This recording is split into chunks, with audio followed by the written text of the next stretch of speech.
मैं उस इमोशनल पल को भूल नहीं सकता जब अफ्रीकन यूनियन की घोषणा हुई और अफ्रीकन यूनियन के प्रेसिडेंट उन्होंने एक इंटरव्यू में कहा कि मेरे जीवन में ऐसी पल थी शायद मैं बोलते बोलते रो पड़ूंगा। आप कल्पना कर सकते हैं कि कितनी बड़ी अपेक्षा और आशाएं पूरी करने का काम भारत के भाग्य में आया। आदरणीय अध्यक्ष जी, भारत के प्रति शक करने का एक स्वभाव कई लोगों का बना हुआ है और जब आजादी मिली तब से चल रहा है।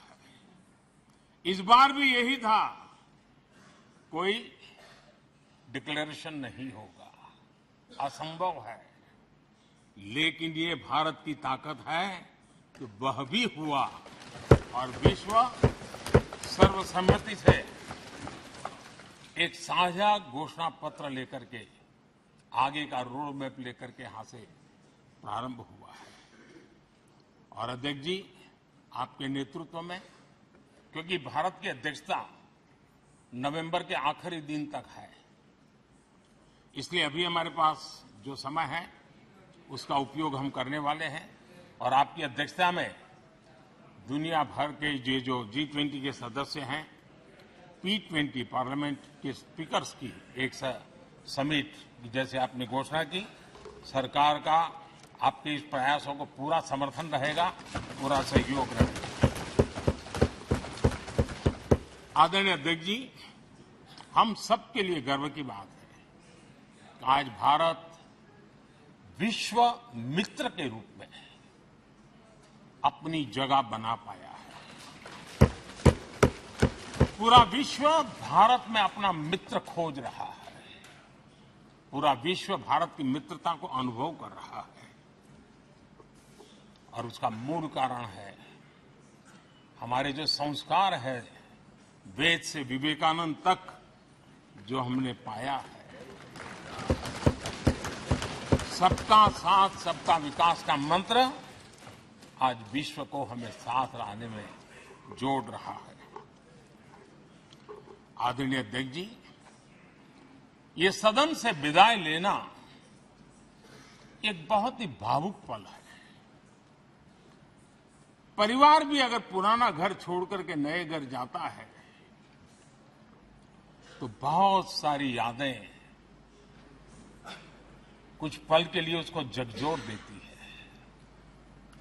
और हम जब ये सदन को छोड़ के जा रहे हैं तो हमारा मन मस्तिष्क भी उन भावनाओं से भरा हुआ है, अनेक यादों से भरा हुआ है।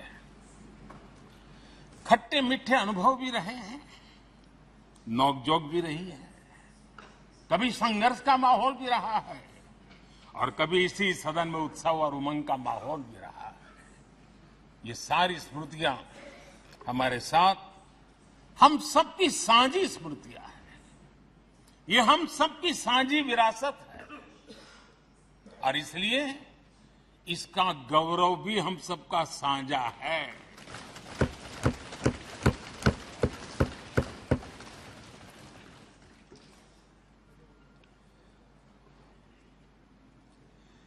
आजाद भारत के नवनिर्माण से जुड़ी हुई अनेक घटनाएं इन 75 वर्ष में यही सदन में आकार लेती हुई हमने देखी है।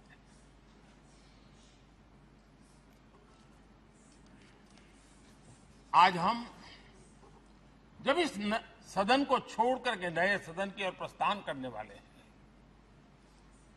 तब भारत के सामान्य मानवीय की भावनाओं को जहां जो आदर मिला है, सम्मान मिला है, उसकी अभिव्यक्ति का भी एक अवसर है। और इसलिए आदरणीय अध्यक्ष जी, मैं पहली बार जब संसद का सदस्य बना और पहली बार एक सांसद के रूप में इस भवन में मैंने प्रवेश किया तो सहज रूप से मैंने इस संसद भवन के डोर पक्ति पर अपना शीश झुका करके इस लोकतंत्र के मंदिर को श्रद्धा भाव से नमन करते हुए मैंने पैर रखा था। वो पल मेरे लिए भावनाओं से भरी हुई थी। मैं कल्पना नहीं कर सकता था, लेकिन